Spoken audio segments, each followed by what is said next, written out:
1996 நடந்த ஒரு பெரிய விபத்தில் குபேரன் என்ற ஓய்வு பெற்ற ஆசிரியர் சுயநினைவிழந்து கோமா நிலையில் இருக்கிறார். அவர் தனது பூர்வீக சொத்துக்களெல்லாம் விற்று காசாக்கி வைத்திருக்கிறார். அந்த காசை எங்கு வைத்திருக்கிறார் என்பதை கண்டறிவதுதான் கதை. கதைக்குள் செல்வோமா?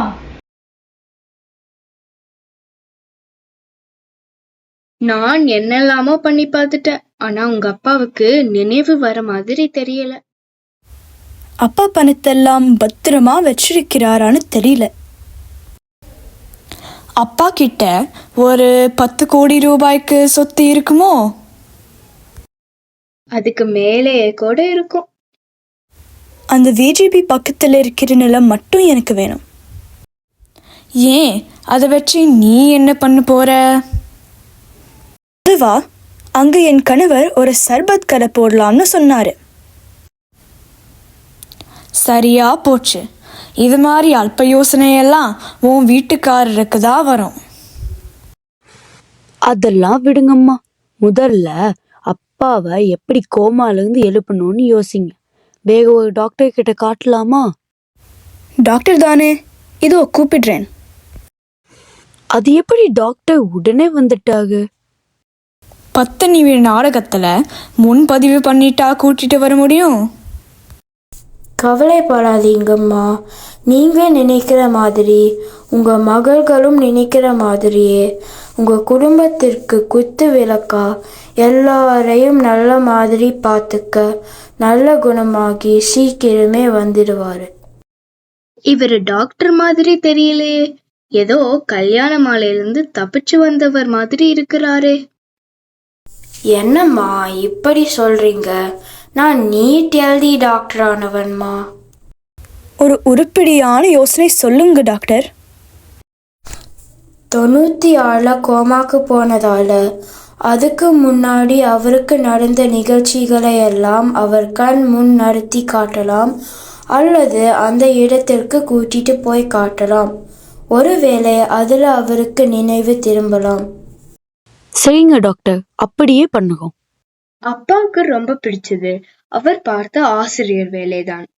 அவர் வேலை பார்த்த அதே பள்ளிக்கூடத்துக்கு கூட்டிட்டு போவோம். சரியா சொன்னீங்க. அப்படியே செஞ்சு பார்க்கலாம்.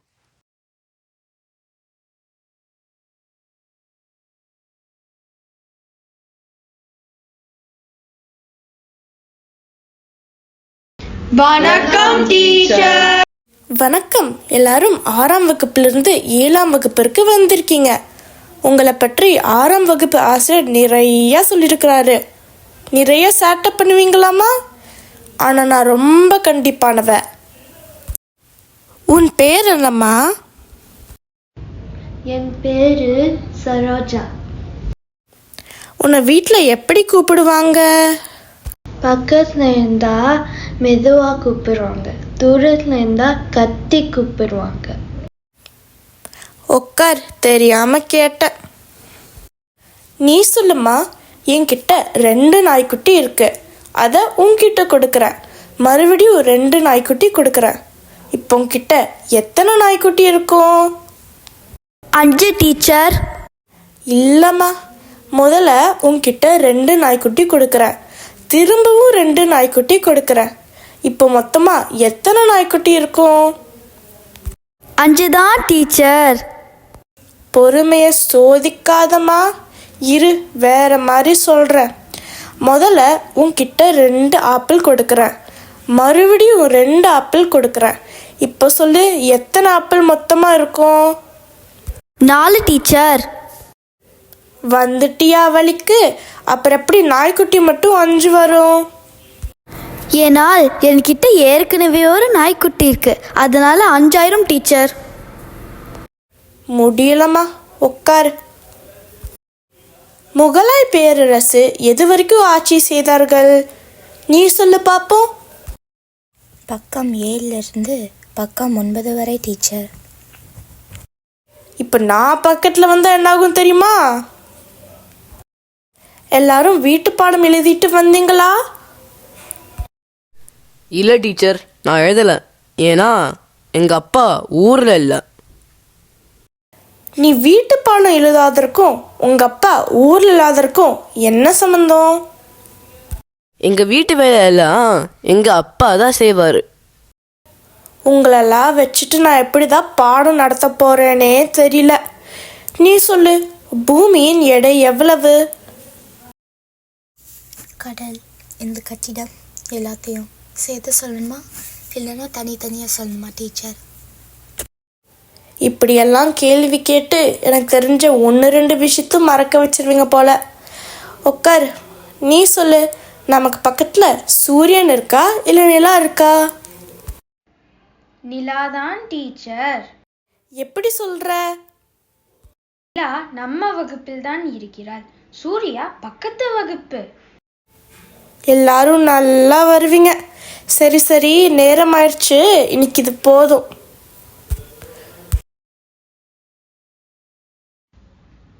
காலை வணக்கம் டீச்சர். வணக்கத்தில் என்னடா காலை வணக்கம், மாலை வணக்கம், மதியான வணக்கம்னு? தமிழ் பண்பாட்டில் ஒரே ஒரு வணக்கம் மட்டும்தான். வெளிநாட்டுக்காரங்கிட்டேருந்து அப்படியே எல்லாத்தையும் காப்பிடிக்காதீங்க. சரி, இப்போ எல்லாரும் தமிழ் புத்தகத்தை எடுங்க. நாம் இப்போ சிலப்பதிகாரத்திலிருந்து நீதி கேட்டு கண்ணகி பேசும் காட்சி பற்றி படிக்க போகிறோம். இதுக்கு இணையான காட்சி இன்னும் எந்த இலக்கியத்திலையும் படிக்கப்படல. 13ஆம் பக்கத்தில் இருக்கிற செய்யுளை நீ வாசிப்பா. தாரா மன்னா சப்புவது உடையேன். டேய் நிறுத்து, அது தேரா மன்னா செப்புவதுடேன். நல்ல வேலை இளங்கோவடிகள் உயிரோடு இல்லை. நான் சொல்லுகிறேன் பார். தேரா மன்னா செப்புவதுடையேன் எல்லர் சிறப்பின் நிமையர் வியப்ப புல்லூர் புன்கன் தீந்தோர் அன்றியும் வாயிற் கடைமணி நடுநான் நடுங்க ஆவின் கடைமணி உகுடி நெஞ்சு சுட தாந்தன் அரும்புழல் புதல்வனை ஆலியின் மடித்தோன் பெரும்பேர் புகார் என்பது அவ்வூர் ஏசா சிறப்பின் நிசைவெலுங்கு பெருங்குடி மாசாத்து வாணிகன் மகனையாகி வாழ்தல் வேண்டி ஊழ்வினை துறப்ப சூழ்க மன்னா நின்னகர் புகுந்தீந்து என் கால் சிலம்பு பகதல் வேண்டி நின்பால் கொலைகளப்பட்ட கோவலமணி கண்ணகி என்பதன் பெயரே. டீச்சர், அதை சொல்லிடுவேன். டேய் சொல்லுடா, உனக்கு என்ன வருமோ சொல்லு, நான் கேட்குறேன். ஏய், நீ இழிச்சது ஒரு வீட்டல்ல. உண்மையான நண்பன் உன் மேல வச்சிருந்த நட்ப, ஒரு அன்பு தாயின் மேல வச்சிருந்த பாசத்தை, ஒரு ஆசை தங்கச்சியின் மேல வச்சிருந்த அன்ப, எனக்கு பாடம் பேர் புக எந்த சேர்க்க தவிரல என் வீட்டை இடிச்சு என் குடும்பத்தின் நிறுத்தற்கு கொண்டு வந்து எனக்குள்ள தூங்கிட்டு இருந்த சிங்கத்தை தட்டி எழுப்பிட்ட. அசோக், இது வரைக்கும் இந்த அண்ணாமலையை நீ ஒரு நண்பன் தான் பார்த்திருக்க. இப்போ இந்த அண்ணாமலை நீ ஒரு விரோதியா பார்க்க போற. இந்த நாள் உன் கேலண்டரில் குறிச்சு வச்சுக்கோ. இன்னும் இருந்து உன் அழிவு காலம் ஆரம்பமாயிருச்சு. உனக்கும் எனக்குமான தர்ம யுத்தம் தொடங்கிடுச்சு. இந்த யுத்தத்துல நான் உன்னிடம் பணம் பேர் புக அந்தஸ்தை சம்பாதிச்சு பல அடுக்குமாடி ஹோட்டல்களை கட்டி உன் முன்னேற்றத்தை தருத்தி நிறுத்தி உன் பணவரை ஒழிச்சு கட்டி நீ எப்படி என் வீட்டை இடிச்சு என் குடும்பத்தை நடத்தற்கு கொண்டு வந்தியோ அதே மாதிரி நான் என் வீட்டை இடிச்சு உன் குடும்பத்தை நடத்தற்கு கொண்டு வரல. என் பேரு அண்ணாமலை இல்லடா. டீச்சர், இதுவும் நீதி கேட்கிற காட்சிதான். செய்யுளை மனப்பாடம் பண்ண தெரியல, சினிமா வசனத்தை மனப்பாடம் பண்ணீங்க. நல்லா வருவீங்கடா, நல்லா வருவீங்க.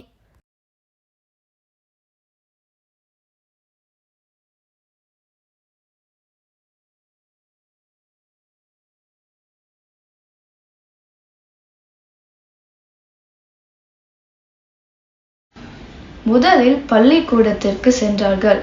எந்த முன்னேற்றமும் இல்லை. அடுத்ததா அவங்க வருடம் நடக்கிற கோவில் திருவிழாக்கு போலாம்னு முடிவு செஞ்சாங்க. கோவில் திருவிழான்னு என்ன, சும்மாவா? ஆட்டம் பாட்டம்னு ஊரே குதூகலமா இருக்கும். இங்க என்ன நடக்குதுன்னு பார்க்கலாம் வாங்க.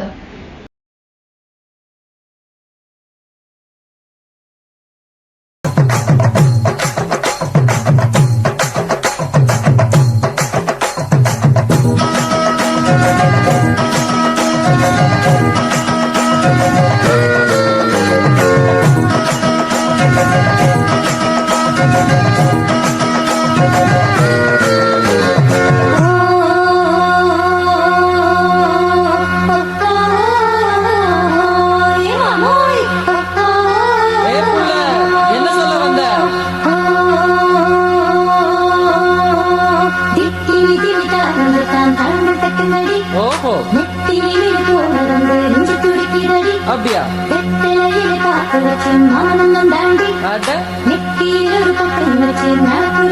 இத பாருடா.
என்னப்பா எப்படி இருக்க? ஆளை பார்த்து ரொம்ப நாள் ஆச்சு. ஊரில் தான் இருக்கியா? ஆமாம், இங்கே தான் இருக்கேன். அது ஒன்றும் இல்லை, நம்ம பள்ளிக்கூட வாத்தியாக இருந்தானே குபேகன், தெரியுது அடையாளம்? இன்னும் கோமால இருக்கான்? இவனை கோமாலிருந்து எழுப்பதான் நாங்கள் எல்லாரும் முயற்சி செய்யறோம். பழகின இடங்களுக்கெல்லாம் கூட்டிட்டு போக சொன்னாங்க டாக்டர். அதான் பள்ளிக்கு கூட்டிட்டு வந்தோம், அப்படியே கோவிலுக்கும் வந்தோம். எனக்கு ஒரு யோசனை தோணுது, அது முயற்சி செஞ்சு பார்க்கலாம். நாளைக்கு நான் வீட்டுக்கு வரேன். வாங்க வாங்க, அப்பாவின் நண்பர் இவர். ஒரு யோசனை இருக்குன்னு நேத்து சொன்னார், முயற்சி பண்ணலாம்னு வந்திருக்கார். ரொம்ப நல்லது. ஐயோ ஐயோ, போச்சே போச்சே, எல்லாம் போச்சே. கட்டிலுக்கு அடியில மறைச்ச பணம் எல்லாம் வீணா போச்சே. ஆமா, இவங்களாம் யாரு? என்னங்க, உங்களுக்கு குணமாகிருச்சு. இவங்க நம்ம பிள்ளைகள், வளர்ந்து பெரியாளாகி விட்டாங்க. அப்படி என்ன சொன்னீங்க அவர் காதுல? உடனே எழுந்துச்சுட்டாரு. அதுவா, 1000 ரூபாய் நோட்டெல்லாம் செல்லாதுன்னு அறிவிச்சிட்டாங்கன்னு சொன்னேன். உடனேயே எழுந்துட்டான். நல்ல வேலை செஞ்சீங்க, மிக்க நன்றி. காசு பணம் கொட்டு மணி மணி, காசு பணம் கொட்டு மணி மணி, காசு பணம் கொட்டு மணி மணி, காசு பணம் கொட்டு மணி மணி. கொடை பிடிச்சி நைட்டுல பறக்க போற ஹைட்டுல, தலை காலு பொரியல, தலை கீழா நடக்கிறேன். காசு பணம் தொட்டு மணி மணி, காசு பணம் தொட்டு மணி மணி. நல்ல வாயம் சம்பாரிச்சுத நார வாயம் துண்ணுறேன், கணக்கு போட தெரியாதவன் காசை வாரி இறக்கிறேன். காசு பணம் கொட்டு மணி மணி, காசு பணம் கொட்டு மணி மணி, காசு பணம் கொட்டு மணி மணி, காசு கால மேல குரங்கு கிட்ட மாட்டிக்கின சந்தன மாலை காசு பணம்